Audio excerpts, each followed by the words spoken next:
Buenos días, gracias a la sociedad y a Secanot por la invitación. Yo creo que hay días difíciles y yo creo que este es un poco difícil para mí. Número uno, por tratarse de un tema sumamente difícil, no antes en la revisión literaria, pocos casos presentados.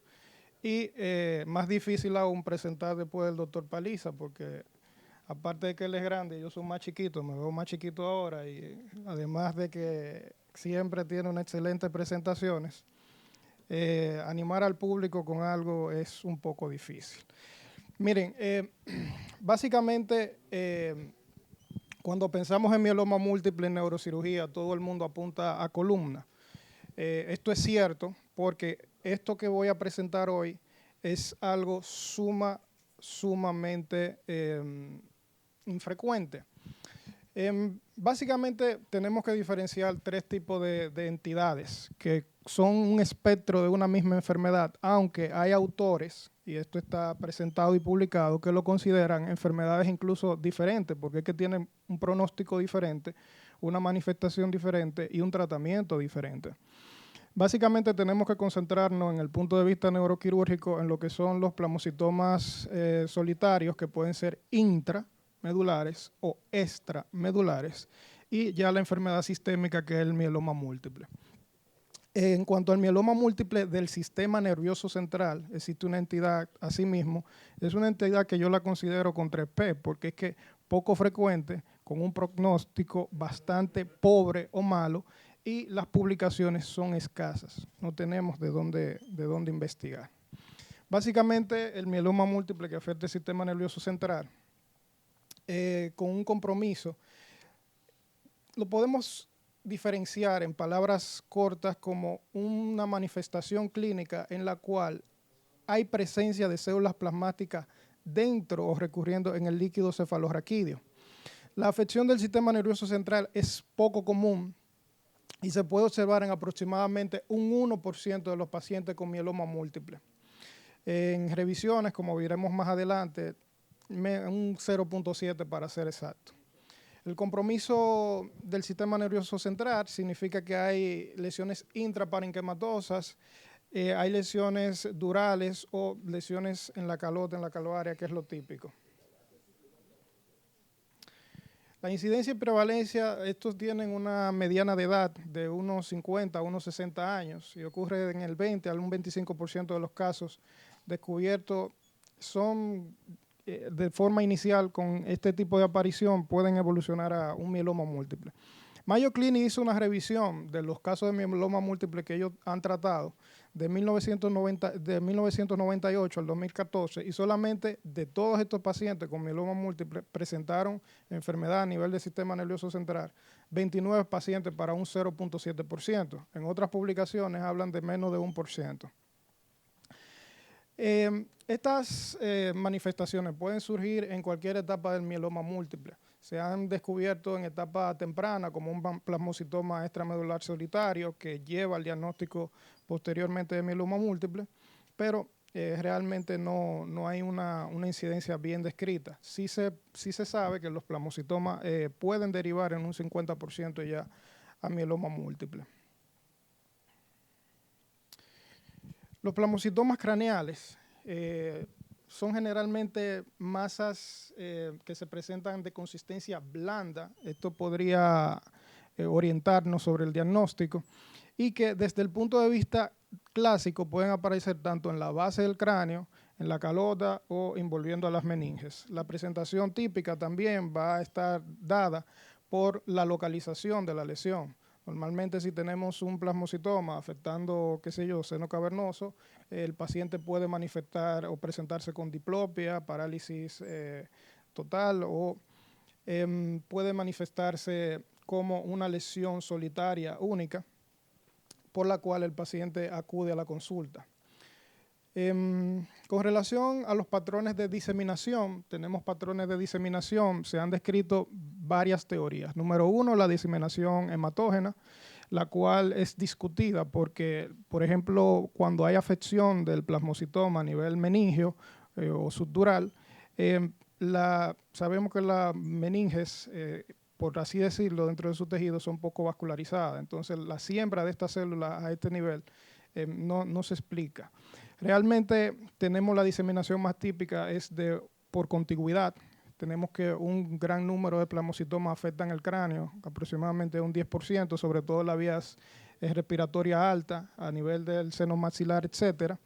Y por contigüidad pueden pasar ya a lo que son base de cráneo, en este caso afectando la silla turca por aparición de la mucosa en seno esfenoidal, y también ya a nivel meningea diseminada. Hay otras apariciones que son sumamente raras y es cuando hay solamente un plasmocitoma ya intraaxial. En este caso se habla de que hay un pequeño sangrado a nivel leptomeningio que deja a la siembra las células plasmocíticas. Con relación a las manifestaciones clínicas y el diagnóstico, tengo la carga un poco ligera porque ya las doctoras han ampliado bastante sobre el tema y el doctor Paliza lo mostró ya el diagnóstico por imagen. Cuando nosotros tenemos que sospechar como neurocirujanos que estamos ante una entidad tan rara, bueno, tengo un paciente con historia de un mieloma múltiple que ha sido tratado, que a medida que, como bien le explicaron, tienen más herramientas para tratar los mielomas múltiples, lo que significa que el paciente va a vivir más o va a tener una sobrevida aumentada. Al tener una sobrevida aumentada, las células plasmáticas tienen más tiempo para mutar. Como mutan, hacen mayor migración y pueden afectar al sistema nervioso central, y eso ya está presentado en numerosos estudios. También hay un estudio que habla sobre los cambios que se dan a nivel de médula ósea. El microambiente que explicaba la doctora se cambia cuando se le aplican las diferentes estrategias terapéuticas que ellos tienen, y las células plasmáticas, buscando un microambiente donde ellas se puedan proteger, pues rompen y entran al sistema nervioso central, donde están protegidos específicamente por la barrera hematoencefálica. Como tengo la barrera hematoencefálica que no deja, o no, en la mayoría de casos, los medicamentos que ella utiliza son macromoléculas, no la atraviesan, pues el plasmocitoma se puede desarrollar o la enfermedad. Es un poco difícil para mí hablar sobre decirles, mira, un paciente que tenga un mieloma múltiple y tiene dolor de cabeza, sospecha de un mieloma múltiple craneal. Realmente no. El doctor Pedro Pablo se acaba de ir y le preguntaba, doctor, ¿cuántos plasmocitomas craneales usted ha visto en su vida? Y él me dijo, bueno, yo he visto uno solo, y estamos hablando de cirujanos con bastante experiencia. En nuestro caso, hicimos una recolección de casos porque la verdad es que esto es sumamente escaso, no se presenta, y quise presentárselo acá. El primer caso que le voy a presentar es una femenina de 72 años de edad, la cual presenta antecedentes mórbicos de diabetes mellitus, fue operada de un CA y tratada por un CA de mama, mastectomía, quimio, radioterapia. 3 años antes de su presentación. La paciente luego de la cirugía queda encamada, es bien cuidada, es una persona de estrato social alto, por lo cual siempre tenía a su enfermera. La enfermera nota que la paciente desde hace 6 meses, hipersomnolencia diurna, temblores, etcétera, por lo cual visitó a su médico de base y esta la refirió a una neuróloga. La neuróloga, por la edad, le indica una resonancia magnética que tenemos acá. Esto es un FLAIR. Y básicamente viene con esta imagen, una hiperintensidad en forma de semiluna, con edema y desviación de línea media, pues se presenta como lo típico, un hematoma subdural crónico. Acá, en una vista coronal potenciada en T2, también. Si el doctor Paliza tiene algo que le llame la atención. ¿Qué usted dice, doctor? El crónico no debería verse tan blanco ahí. Exactamente. Bueno, pues esta paciente nos llega con un típico. ¿Y qué le hacemos? La llevamos a cirugía y le hacemos un trépano. Un trépano anterior, un trépano posterior. Al momento que abro la dura, diseco, me encuentro con una capa, supongo que es la capa parietal del hematoma, que en algunas ocasiones está engrosada. La sigo abriendo, sigo profundizando y digo, bueno, ya o llegué a parénquima o qué pasó aquí. Mi pensar fue, bueno, me pasé, le di al parénquima, déjame irme al agujero parietal y hacer lo propio. Bueno, pues sigo y me encuentro en el mismo escenario, mucha sangre, mucho tejido y no encuentro cerebro. En una, digo, bueno, a lo mejor esto es un meningioma, porque ya me ha pasado, como diría Marco Vardés, y yo te lo digo porque ya me ha pasado. Y nada, decido llamar a Robledo. Nosotros en Unión Médica, gracias a Dios, tenemos una patóloga que está ahí 24/7 y nos hace biopsia por congelación. Y Robledo me llama muy emocionada. ¿Qué es eso que tú tienes ahí? ¿Dónde tú estás? Y yo le digo, yo estoy en cráneo. Y ella, no, tú no estás en cráneo. Y yo, sí, yo estoy en cráneo. Yo estoy en cráneo. Y ella me dice, pero es que lo que yo tengo aquí son células plasmáticas.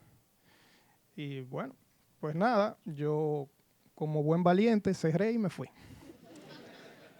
Esta es la descripción patológica, un mieloma múltiple. Realmente con esto es suficiente para usted publicarlo y que cualquier revista de renombre lo publique, porque es que son casos bastante escasos, por así decirlo. Esta paciente fue enviada a hematología, se le hicieron todos los estudios del lugar. La paciente se trató de iniciar el tratamiento con la triple, terapia, radioterapia. Desafortunadamente los familiares decidieron no continuar con la terapia y la paciente falleció. Entonces, el caso número 2 es un caso no mío, es un caso del doctor Valenzuela, el cual es un masculino de 54 años de edad, profesor retirado. Si no digo esto, el doctor Valenzuela se molesta. El antecedente mórbido de hipertensión y diagnosticado con mieloma múltiple hace 2 años, que se descubrió a través de un plasmocitoma sacro, el cual se resecó, se tomó una biopsia, se trató con radioterapia, evolucionó de forma satisfactoria y a los 2 años debuta con una oftalmoplejía del lado izquierdo y se le realiza un estudio donde se presenta esta lesión única, solitaria, que por el antecedente se pensó en que era un plasmocitoma. No se hizo biopsia.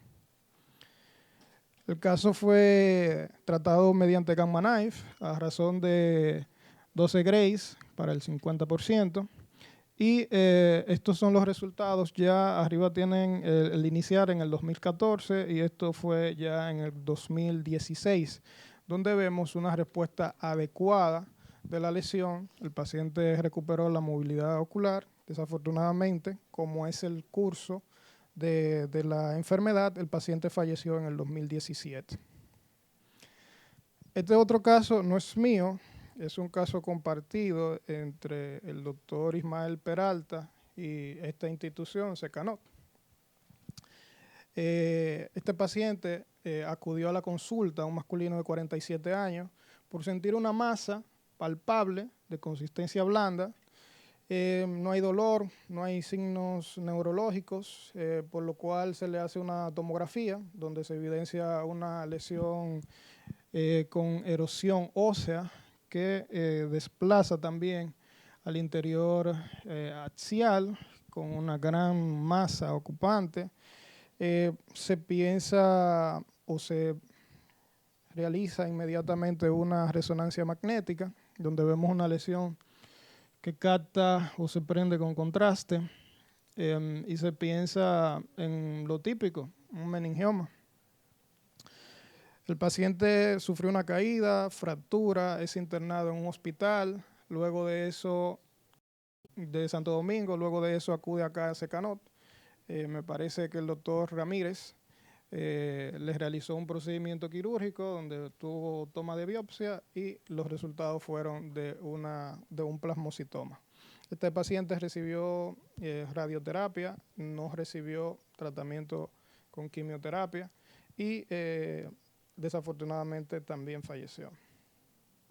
Entonces, el tratamiento de estas lesiones, si buscamos esquemas o publicaciones, básicamente los autores dicen que si tenemos una lesión en una localización supratentorial donde es vital para hacerle un procedimiento quirúrgico, la resección de la misma y tratar luego con radioquimioterapia es lo ideal. Ahora bien, como estas lesiones tienen, como dije anteriormente, una localización sobre todo en base de cráneo, son lesiones que sangran bastante.